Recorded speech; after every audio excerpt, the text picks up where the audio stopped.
श्री स्वामी समर्थ. नवरात्रीचा बघा पहिला दिवस आहे आणि आजच्या दिवशी आपण शैलपुत्री देवीची कथा जी आहे तर ती पाहणार आहोत.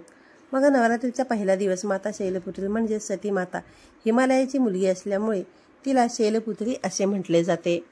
दक्ष प्रजापती ब्रह्माजींचे मानसपुत्र होते.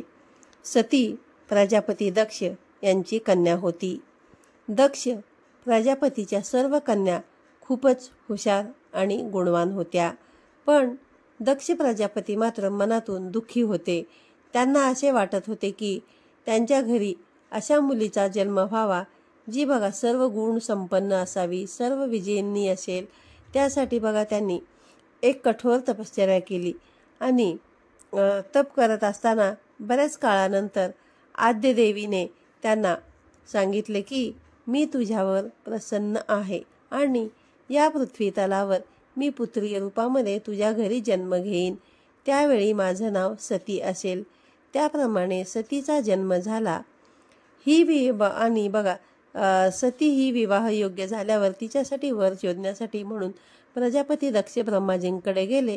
तेव्हा त्यांनी सांगितले की देवी सती ही स्वतः आद्य देवीचं स्वरूप आहे. त्यामुळे तिचा विवाह शंकरांसोबत होणं योग्य असेल. त्यामुळे प्रजापती दक्ष सतीचा विवाह शंकरासोबत लावून दिला.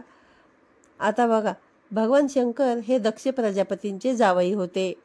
पण एक घटना अशी घडली की ज्यामुळे त्या दोघांमध्ये वैर निर्माण झाले. त्याचे असे झाले की एकदा ब्रह्मदेवांनी धर्माच्या निरूपणासाठी एक सभा बोलावली होती आणि सर्व देवी देवता त्या सभेमध्ये आलेले होते. तिथेच भगवान शंकरही आलेले होते.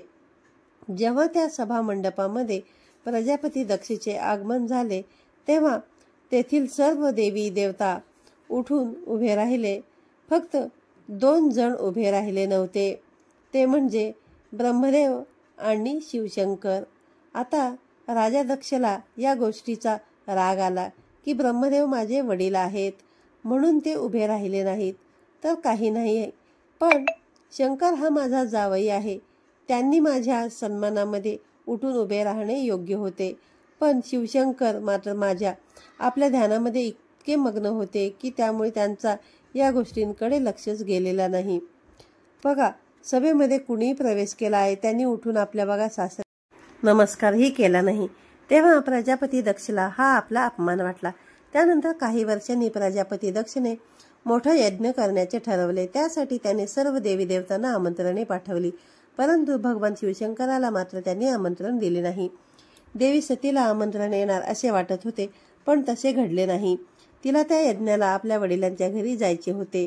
तिने भगवान शिवशंकरांकडे तशी विचारणा केली असता भगवान शिवशंकरांनी नकार दिला. भगवान शिवशंकर सतीला म्हणाले, सती तुझ्या वडिलांनी सर्वांना आमंत्रण दिले आहे, परंतु आपल्याला त्यांनी आमंत्रण दिले नाही.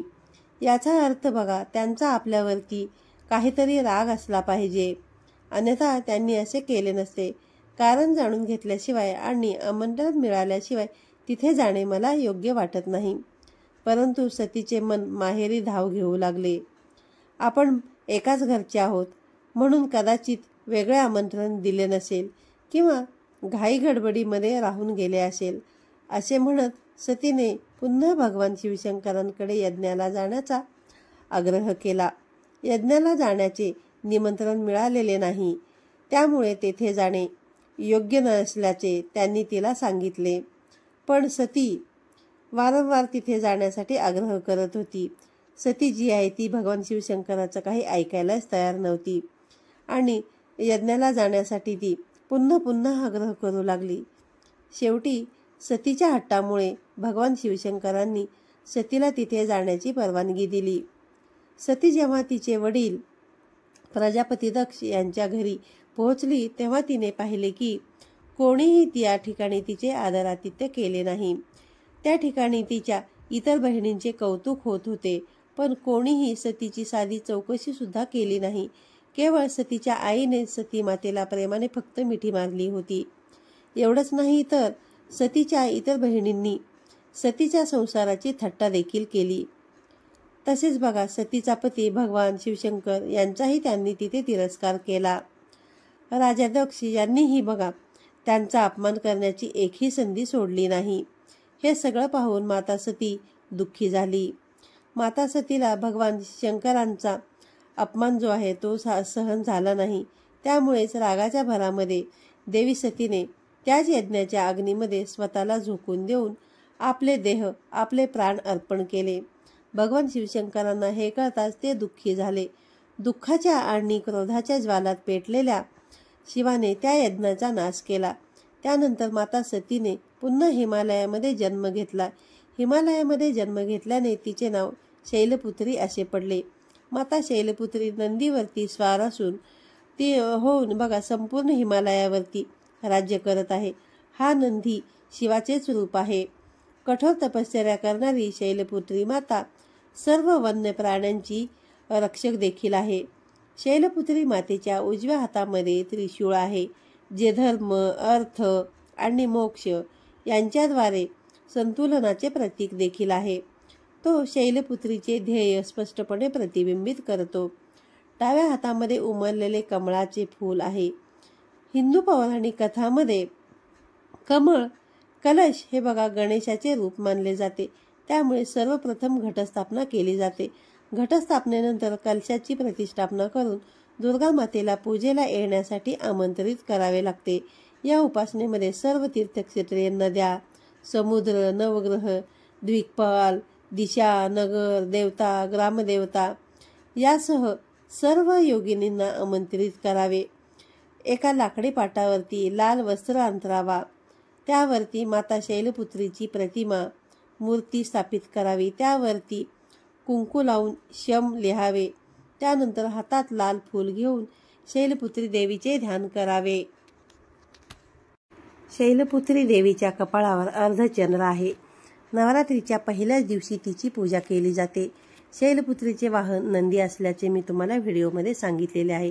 त्यामुळे शैलपुत्री देवीला वृषभारूढा, तसेच या देवीला उमा असे देखील म्हटले जाते.